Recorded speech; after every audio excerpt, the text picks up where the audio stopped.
जो इस बात की हो रही है इनके वक्तव्य को सुनने के बाद कि कह रहे हैं कि कुंभ में मरने के बाद परलोक सिधारे हुए हैं, उनके घर जाकर के देखो किस तरह से जो है सन्नाटा सम्मुख है। 2 लाइन कह दिए कि परलोक को सिधार गए। अरे काहे तुम नहीं परलोक को सिधार गए? तुम भी उस भगदड़ में गए होते, परलोक को तुम भी चले जाते। हमारे एक पुत्र होगा और मैं प्रयागराज के महाकुंभ में जाऊंगा नहाने के लिए। लेकिन उनको क्या पता कि प्रयागराज के महाकुंभ में जाना हमारे लिए सबसे नुकसानदायक हो जाएगा। कुंभ में स्नान करने नहीं आएगा वह सबसे बड़ा देशद्रोही होगा। अरे पहले ये सोच लो कि जो बेचारा जो सैनिक देश की सुरक्षा के लिए, उनको ये नहीं पता कि हम कब शहीद हो जाएंगे, वह बॉर्डर पर खड़ा होकर के ठंडी गर्मी बरसात को झेल करके देश की सुरक्षा कर रहा है, अगर वह कुंभ में नहीं जा रहा है, क्या वह देशद्रोही है? साथियों, उत्तर प्रदेश की एक ऐसी जगह जहां कहा जाता है गंगा यमुना सरस्वती का संगम है, यानी कि प्रयागराज संगम। साथियों, यहां पर वर्तमान समय में महाकुंभ चल रहा है, जो कि यह महाकुंभ 26 फरवरी तक चलेगा। और इस संगम में, संगम के बीच, संगम के टाइम के समय प्रयागराज में ऐसी ऐसी घटनाएं घट गई जो वास्तव में दिल को कपा देगा। साथियों, जिसमें से है महाकुंभ में भगदड़, महाभगदड़। आज मैं उसको क्यों महाभगदड़ का नाम ले रहा हूं? वैसे तो मैं इस संगम को निगेटिव रूप में नहीं देखता हूं, इसको पॉजिटिव रूप में इस संगम को देखता हूं, क्योंकि हमारे आस्था के साथ जुड़ा है। और उत्तर प्रदेश ही ना कहे, हमारे देश के एक अच्छे खासे इकोनॉमिक्स निकलने वाला कुंभ प्रयागराज महाकुंभ है। साथियों, ये तमाम सनातनियों के आस्थाओं के साथ जुड़ा है। इसको जो निगेटिव रूप बता रहे हैं, यह कहीं ना कहीं गलत है बताना उनका, क्योंकि किसी के आस्था के साथ किसी के आस्था को क्षति पहुंचाना सबसे गलत माना जाता है और सबसे बड़ी पाप माना जाता है। लेकिन मैं इसी आस्थाओं के बीच तथा प्रयागराज महाकुंभ के बारे में कुछ एक ऐसी बातें बता दूं जो वास्तव में आप लोग सुनने के बाद हताश हो जाएंगे। साथियों, वह रात जब महाकुंभ की मौनी अमावस्या का लोग इंतजार कर रहे थे और देश ही ना कहें पूरी दुनिया से जगह जगह से लोग आकर के प्रयागराज महासंगम में पहुंचे थे मौनी अमावस्या की दिन स्नान करने के लिए उस संगम में। साथियों, अनुमान लगाया जा रहा था कि कम से कम 6 करोड़ लोगों ने आस्था की डुबकी लगाएगी इस प्रयागराज के संगम में, जिसके बाद प्रशासन सरकार ने 10 करोड़ की व्यवस्था की थी कि हम 10 करोड़ की व्यवस्था कर रहे हैं कि 10 करोड़ लोग नहा ले इस प्रयागराज के संगम में। कुछ लोग तो वहां घाटों पर सो रहे थे, ठंडक का जो कि मौसम था, कड़कती ठंडक थी, हवाएं सरासराहट बह रही थी। और कुछ लोग टेंट सिटी में थे तो वहीं कुछ लोग गाड़ियों में थे, कुछ लोग खड़े थे, कुछ लोग चल रहे थे। तकरीबन 1 से 2 बजे की रात में किसी ने गलत अनाउंस कर दिया, अफवाहें फैला दिया, जिसके बाद क्या हुआ कि हमारी भोली भाली जनता उस अफवाह को सुनने के बाद यह सोचने लगी कि अब हमें संगम में नहाना चाहिए। एक के बाद एक भागना शुरू कर दिए, यानी कि कई लाखों की संख्या में पब्लिक दौड़ने लगी। आगे घाटों पर, जहां पर रातों में कड़ाके की ठंडक में चद्दर को ओढ़ करके किसी ने अपने सर के नीचे बैग रख करके सोने को मजबूर हुआ था, जो घाटों पे भगदड़ वहां पहुंची और उन सोते हुए श्रद्धालुओं के ऊपर से होकर गुजरने लगे। जहां 1-2 पब्लिक के गुजरने से कितने की हड्डियां टूट जाती हैं, वहीं लाखों की पब्लिक जब उन श्रद्धालुओं के ऊपर से गुजरी तो वहीं बच्चे, महिलाएं, बूढ़ी महिलाएं, दिल में आस्था को लेकर के महिलाएं, कई लाखों की पब्लिक गुजर चुकी, जहां आवाजें चीख निकलने लगी, हाय राम, हाय प्रभु।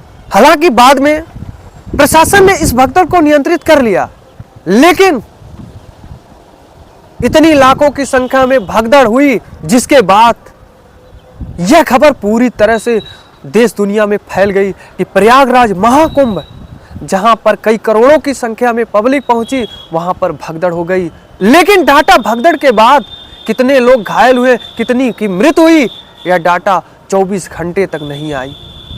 बाद में एक डाटा आई कि 18 से 20 लोगों की मृत्यु हो गई और कई लोग घायल हो गए।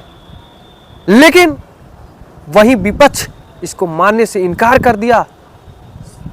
पॉलिटिक्स में चर्चाएं चलने लगी, राजनीति होने लगी कि प्रयागराज महाकुंभ में भगदड़ हुई और जितनी पब्लिक मरी है यह एक डाटा गलत दिखाया जा रहा है, क्योंकि 17 से 18 व्यक्ति नहीं बल्कि कई सौ लोग उस भगदड़ में मरे हुए हैं। कुछ लोग तो वही सनातन को मानने वाले कहें या सनातन के सबसे ज्यादा नुकसान करने वाले कहें, कहने लगे कि जो है इस भगदड़ में जो मरे हैं वह परलोक को सिधारे हैं। दुख तो इस बात की हो रही इनके वक्तव्य को सुनने के बाद कि कह रहे हैं कि कुंभ में मरने के बाद परलोक सिधारे हुए हैं। अरे पहले जो मरे हुए हैं उनके घर जाकर के देखो किस तरह से जो है सन्नाटा पसरा हुआ है, जगह जगह बच्चे रोए रहे हैं। अरे उनके घर के हालत क्या हुई होगी जिनके घर का मुखिया, कमाने वाला मुखिया, उस कुंभ के भगदड़ में मृत्यु हुई होगी। अरे छोटा सा मुख है, 2 लाइन कह दिए कि परलोक को सिधार गए। अरे काहे तुम नहीं परलोक को सिधार गए? तुम भी उस भगदड़ में गए होते, परलोक को तुम भी चले जाते। आपको उसी भगदड़ के बीच की कहानी सुना दूं। एक ऐसा परिवार, उत्तर प्रदेश का एक ऐसा परिवार जिन्होंने मान्यता किया था कि हमारे एक पुत्र होगा और मैं प्रयागराज के महाकुंभ में जाऊंगा नहाने के लिए, डुबकी लगाने के लिए जाऊंगा। लेकिन उनको क्या पता कि प्रयागराज के महाकुंभ में जाना हमारे लिए सबसे नुकसानदायक हो जाएगा। उन्होंने ऐसा जीवन में नहीं सोचा होगा कि हम कुंभ में जाएंगे और भगदड़ में मृत्यु हो जाएगी। महिला ने अपने पुत्र के प्राप्ति पर यह प्रण लिया था कि हम कुंभ में जाएंगे। कई साल बाद उसको जब पुत्र हुआ और वह कुंभ में पहुंची और उस भगदड़ में उसके बच्चे की मृत्यु हो गई। जिस बच्चे की मन्नत के लिए उन्होंने कुंभ में गया और वही बच्चा उस कुंभ के भगदड़ में मृत्यु हो गया। उसका औरत के दिल पे क्या गुजरी होगी कि जब मन्नत के बाद, तमाम पैसे खर्च करने के बाद, तमाम मंदिरों में माथा टेकने के बाद एक पुत्र हुआ और प्रण लिया गया कि कुंभ में मैं जाऊंगा, और कुंभ में जाने के बाद ये नहीं सोची कि हमारी पुत्र की मृत्यु हो जाएगी। ऐसी ऐसी उस भगदड़ के बाद सुनने को मिल रही है कि घटनाएं हुई हैं जो कि दिल को कंपा देगा, रूह को कंपा देगा। अरे कैसे कह दे रहे हो कि तुम कुंभ में मरने वाले परलोक को सिधारे हैं, तुम भी चले जाओ परलोक को सिधार लो। मैं नाम नहीं लूंगा, कुछ लोगों को हो सकता है कि हमारे ऊपर ब्लेम लगाएं, क्योंकि मैं उतनी बड़ी फॉलोअर के साथ नहीं हूं, सोशल मीडिया पे जुड़ा। मैं एक उभरता हुआ छोटा मोटा पत्रकार हूं, इसलिए मुझे कहीं ना कहीं डर लगता है ऐसे लोगों को कहने से। नहीं तो मैं नाम लेकर बता देता, जगह बता देता कि कहाँ के लोग ऐसे कह रहे हैं। एक तो महापुरुष जिनको कहा जा रहा है, महान व्यक्ति कहा जा रहा है, वो तो उसी कुंभ में गए और कहें कि जो कुंभ में स्नान करने नहीं आएगा वह सबसे बड़ा देशद्रोही होगा। अरे पहले ये सोच लो कि जो बेचारा, जो सैनिक देश की सुरक्षा के लिए अपनी जान को न्यौछावर करने के लिए, उनको ये नहीं पता कि हम कब शहीद हो जाएंगे, वह बॉर्डर पर खड़ा होकर के ठंडी गर्मी बरसात को झेल करके देश की सुरक्षा कर रहा है, अगर वह कुंभ में नहीं जा रहा है, क्या वह देशद्रोही है? अरे कैसे आप संत बन गए हो? तनिक भर आगे पीछे कुछ नहीं सोचते हो, जो मन में आएगा वो बोल दोगे। साथियों, अभी कल की एक घटना है, तमाम सोशल मीडिया पे वायरल हो रहा है कि बिहार की एक महिला जो कि उस भगदड़ में बेहोशी के रूप में वहां पड़ी थी और उसको वहां की पुलिस प्रशासन, प्रयागराज की पुलिस प्रशासन ने लाश को समझ करके गंगा में बहा दिया। जो कि यह रिपोर्ट एक चैनल, एक मीडिया चैनल के द्वारा सामने आया कि वह महिला किसी न किसी तरह से गंगा नदी से बाहर आई और अपनी आप बीती बात बताई। बताइए, अरे एक तरफ लोग आस्थाओं के साथ उस संगम में डुबकी लगाने जा रहे हैं और दूसरी तरफ आप उसके साथ खिलवाड़ कर रहे हैं। वहीं कुछ दिन पहले टीवी 9 का एक रिपोर्टर, जहां पर मरीज भर्ती थे और जहां जितनी मृत्यु हुई थी, जो फोटो लगा था, बाहर स्लिप लगी थी, उसको काउंट कर रहा था एक मीडिया का पत्रकार, उसको रोक दिया जा रहा था कि आप मीडिया में मत दिखाइए, वीडियो मत बनाइए। अरे जब देश की लोकतंत्र की चौथी स्तंभ जब इस तरह का काम नहीं कर पाएगा तो करप्शन, भ्रष्टाचार और नाइंसाफी तो चलेगा जरूर। अरे कब तक इस तरह से आप लोग करोगे?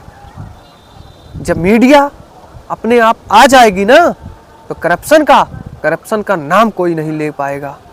अरे जब इतनी संख्या में वहां लोग पहुंचे थे तो कैसे 17 लोग ही मृत हुए होंगे? 1500 लोग गुम है वहां पर। आखिर में वो गुम है तो गए कहाँ? साथियों, मैं इस पर आगे और कुछ नहीं कहूँगा। ये थी कुछ हमारी खास रिपोर्ट जो कि आपको बताया हूँ। इस पर आप क्या कहेंगे कमेंट में ज़रूर बताएं।